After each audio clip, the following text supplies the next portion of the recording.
Akala ko namin ito yung trabaho. Akala ko namin kasi at lahat ng mga hotel,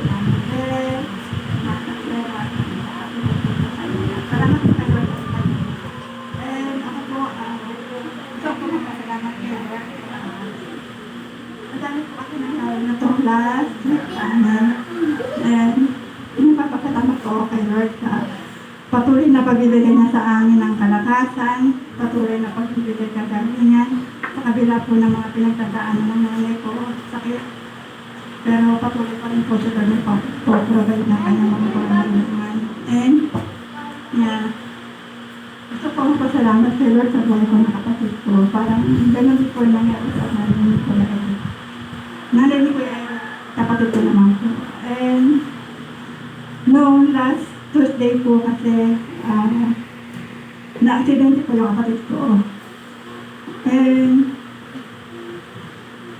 umaga po noon, pero pupunta naman po talaga kami ng kapipisanan kasi nga po dialysis ng nanay ko.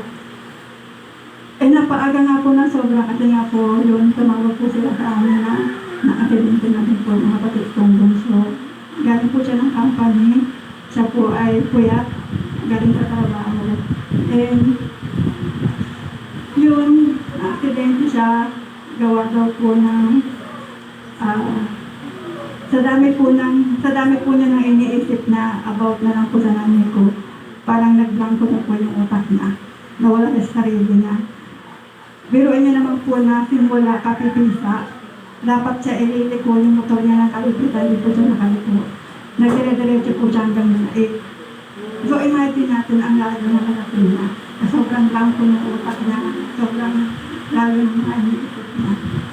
And yun, hanggang sa malapit na daw po siyang maating ng San Lorenzo noon, minadaanan daw po siyang lubak. Yung lubak na yun ang nag-ano sa kanya para magpa-ESS yung motor niya. And yun, nagpapasalamat po ako ng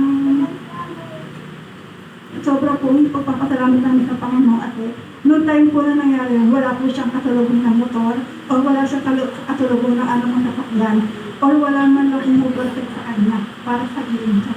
So napapasalamat po ako kay Lord sa pag-iingat niya.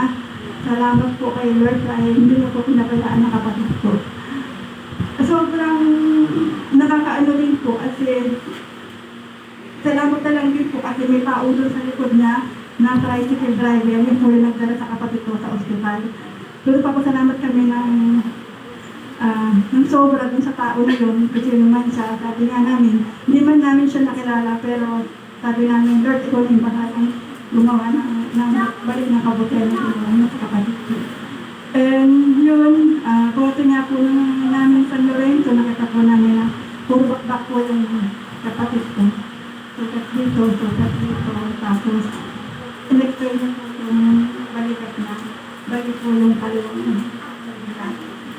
And yun, in-explain siya, di ba nila po yung balikat na kaliwa. And ano po, opera na po dapat siya sa San Lorenzo, di po kami pumayag lahat kasi inisip namin sila.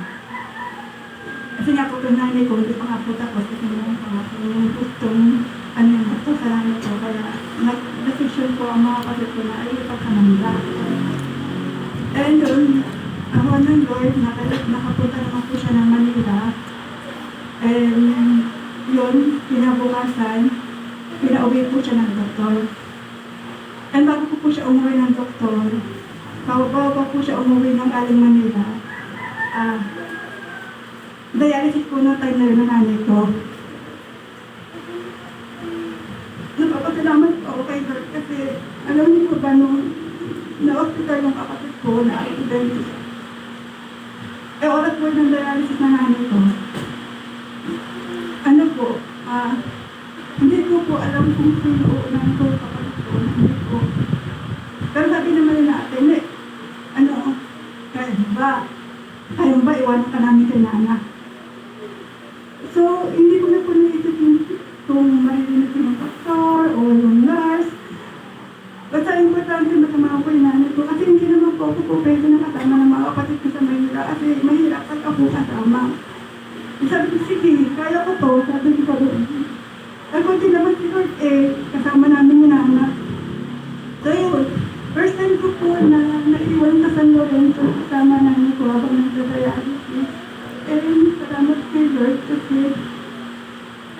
kay Lord kasi wala na bakit manas para magtanong. Salamat kay Lord kasi nakatapos sa nanay ko, hindi siya nakaramdam ng lamig, ng ginaw, o pananakit ng katawan niya.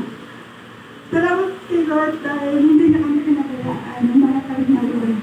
And yun po, dumaawa kami sa kapatid ko kasi yun nga, balikat na, tapos po, bakbak na rin po. Ngayon po, may tagi po yung dalawang paa na. Tapos, yung balikat na, yung sa araw yung parang yung isa na nakagano.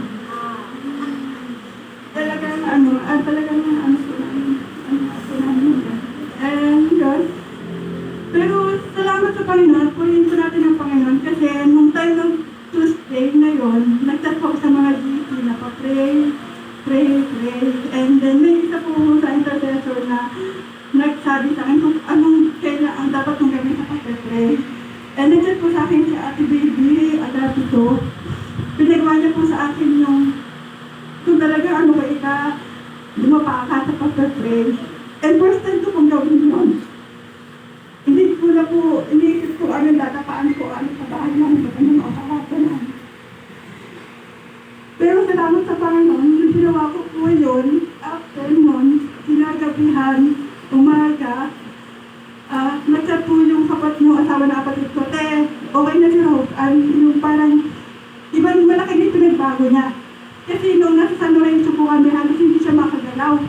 Talagang ito lang talaga, yung isang sulang kanan lang talagang na ano niya, ganyan lang.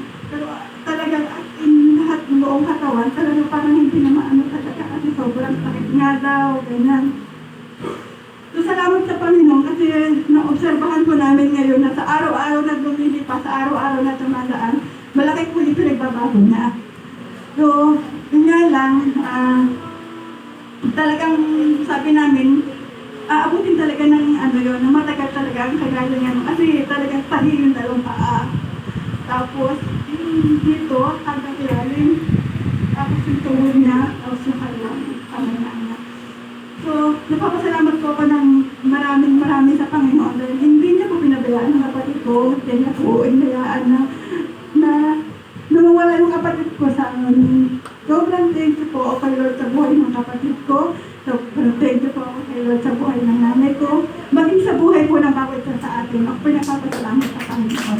Kay Lord po ang pinagmahal sa papuri, pagduhati, pagkakila.